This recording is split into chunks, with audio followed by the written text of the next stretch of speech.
ഇങ്ങനെ ഈ നാട് നശിപ്പിച്ച അക്രമം ഈ ഇലക്ഷൻ രംഗത്ത് ആ സമയത്ത് പോലും ബോംബുണ്ടാക്കുകയാണ് പാനൂർ. പണ്ട് സ്ഥിരം പരിപാടിയായിരുന്നു. ഇപ്പോഴും ബോംബുണ്ടാക്കിക്കൊണ്ടിരിക്കുകയാണ്. അക്രമം, മാർക്സിസ്റ്റ് പാർട്ടിക്കാർക്ക് മാത്രം നീതി,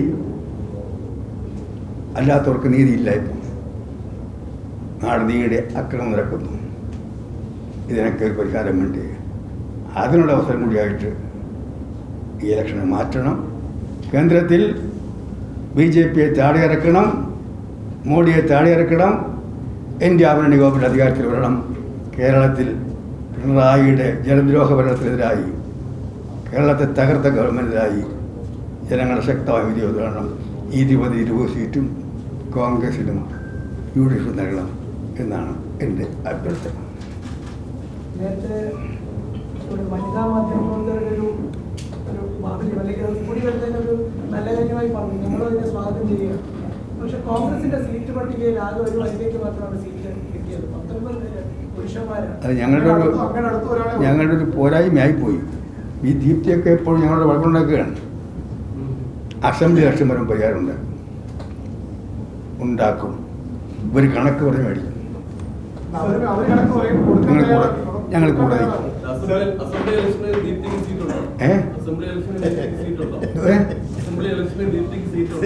അത് കോൺഗ്രസിന്റെ ഇലക്ഷൻ കമ്മിറ്റി തീരുമാനിക്കും. പക്ഷേ വനിതകൾക്ക് മതിയായ പ്രാതിനിധ്യമുണ്ട്.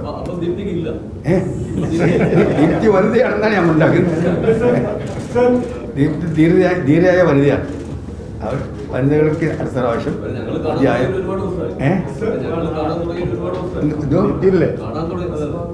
അടുത്ത ഇലക്ഷന് കേരളത്തിലെ കോൺഗ്രസ് ലോക്കൽ ബോഡി ഇലക്ഷൻ 50% കൊടുത്തേ പറ്റുള്ളൂ. അത് ഭരണഘടന സോണിയാഗാന്ധിയുടെ നിർബന്ധങ്ങളുണ്ട്, ഭരണഘടനയിൽ എഴുതി ചേർത്താം. പക്ഷേ അടുത്ത അസംബ്ലിയിലും വനിതകൾക്ക് മതിയായ പ്രാതിനിധ്യം നൽകും, സംശയം വേണ്ട. സർ, ഇന്ത്യയെ വീണ്ടെടുക്കുന്ന ഒരു വളരെ സുപ്രധാനമായ ഒരു തെരഞ്ഞെടുപ്പാണെന്ന് ഞാൻ പറഞ്ഞു. ഇന്ത്യയുടെ മതനിരപേക്ഷതയും ഭരണഘടനയുടെ അന്തസ്സത്തെയും വീണ്ടെടുക്കുന്ന ഒരു തെരഞ്ഞെടുപ്പ്. അങ്ങനെയുള്ളൊരു തെരഞ്ഞെടുപ്പിൽ പ്രമുഖരായ കോൺഗ്രസ് നേതാക്കന്മാർക്ക് മോഡിയോടൊപ്പം ചേരുന്നത് ഒരു വിരോധാഭാസം. ചേർന്ന് മോഡിയുടെ കരങ്ങൾക്ക് ശക്തി പകരുന്നത് ഒരു വിരോധാഭാസം. വിരോധാഭാസം തെറ്റാണ്. വിഷയത്തിൽ കോൺഗ്രസ്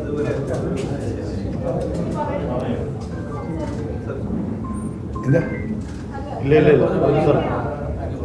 ഒരു സമയത്ത് ഒരാൾ ചോദിക്കുക, ഉത്തരം പ്രസിഡന്റ് പറയും. ആ തെറ്റ് തുടങ്ങി വെച്ച് ഒന്ന് അങ്ങയുടെ മകനാണ്. ഏറ്റവും രാജ്യം ചർച്ച ചെയ്യപ്പെടുന്ന അങ്ങയുടെ മകൻ അനിൽ ആന്റണി BJP പോയതും പത്രത്തിൽ മത്സരിക്കുന്നതുമാണ്. എന്നെ സംബന്ധിച്ചിടത്തോളം ഞാൻ പൊതുരംഗത്ത് വന്ന കാലം മുതൽ, KSUവിൽ ചേർന്ന കാലം മുതൽ കുടുംബം വേറെ രാഷ്ട്രീയം വേറെ എന്ന നിലപാടെടുത്താണ്. ഇന്നല്ല, KSUവിൻ്റെ പ്രവർത്തകനായ കാലം മുതൽ കുടുംബം വേറെ രാഷ്ട്രീയം വേറെ, ഇതാണ് എൻ്റെ നിലപാട്. കുടുംബം എന്തെങ്കിൽ കുടുംബത്തിനകത്ത്, രാഷ്ട്രീയം വേറെ. അങ്ങയുടെ രാഷ്ട്രീയം, അങ്ങയുടെ ആദർശം കണ്ടുവളർന്ന അനിലാന്റണിക്ക് എങ്ങനെയാണ് BJP മോദിക്ക് പോകാൻ? ഞാൻ പറയില്ലേ, കുട്ടിക്കാലം മുതൽ എൻ്റെ നിലപാടിതാണ്. കുടുംബം വേറെ രാഷ്ട്രീയം വേറെ.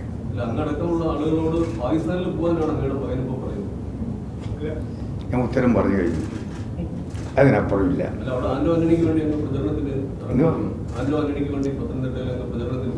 ഞാൻ പ്രകടനത്തിന് പോകാതെ തന്നെ ആന്റോ ആന്റണി നല്ല ഭൂരിപക്ഷത്തിന് ജയിക്കും, സംശയിക്കണ്ട.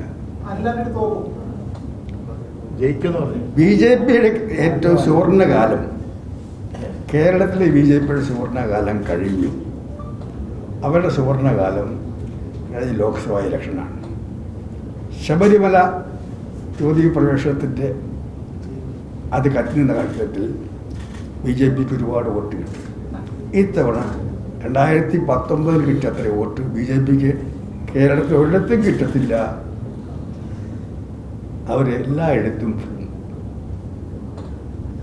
3ാം സ്ഥാനത്തായിരിക്കും എന്നാണ് എൻ്റെ അഭിപ്രായം. കുടുംബം വേറെ രാഷ്ട്രീയം വേറെ എന്ന് പറയാൻ ശ്രമിക്കില്ല. പത്തനംതിട്ട എത്രയോ നേരത്തെ പോയി അവിടെ പ്രചരണത്തിന്റെ സ്ഥാനം പങ്കെടുക്കേണ്ടതല്ലേ? താങ്കൾക്ക് എന്നെ കുറിച്ച് ഞാൻ ഡൽഹിയിൽ നിന്ന് വന്നിട്ട് 2 വർഷമായി. 2 വർഷത്തിൽ ആദ്യമായിട്ടാണ് തിരുവനന്തപുരത്ത് KP സ്റ്റാബ്ലിഷിൽ ഒരു പ്രസ് കോൺഫറൻസ് നടത്തുന്നത്. എന്താ കാര്യം എന്നറിയാമോ? മനുഷ്യനല്ലേ, എനിക്ക് 2 കോവിഡ് ഉണ്ടായി.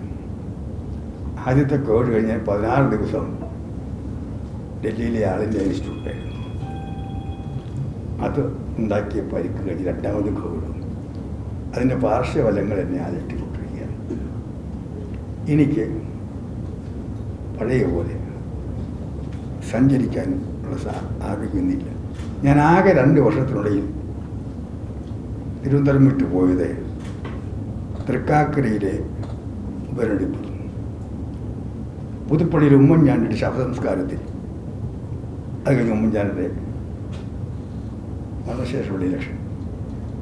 അല്ലാതെ ഞാൻ വീട് വിട്ടാൽ KP ഓഫീസ് വരും. തിരുവനന്തപുരത്ത് പോലും ഒരു അതാണ് സ്ഥിതി. അതാണ് 2 വർഷമായിട്ട് ഞാൻ തിരുവനന്തപുരത്ത് പ്രസ് കോൺഫറൻസ് നടത്താറില്ല. ഈ നടത്താൻ കാരണം ഈ ഇലക്ഷൻ ജീവൻ മരണ പോരാട്ടമാണ്. അതുപോലെ ആരോഗ്യനില അത്ര അനുകൂലമല്ലെങ്കിലും എൻ്റെ പങ്ക് വഹിക്കണം. ഈ ഇലക്ഷന് ശേഷം ഇന്ത്യയിൽ ജനാധിപത്യം ഉണ്ടാകണം. ജനാധിപത്യം അട്ടിമറിക്കപ്പെടരുത്, ഭരണഘടന അട്ടിമറിക്കപ്പെടരുത്.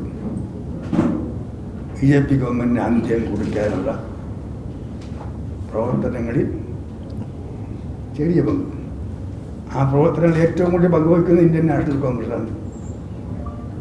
ആരെയാണ് വിശ്വസിക്കേണ്ടത്? ഒരു പോയിന്റ് പറഞ്ഞോട്ടെ. എൻ്റെ മുഖ്യമന്ത്രി ഇന്നും കോൺഗ്രസിനെ കുറ്റപ്പെടുത്തിക്കൊണ്ട് പറയുകയാണ്.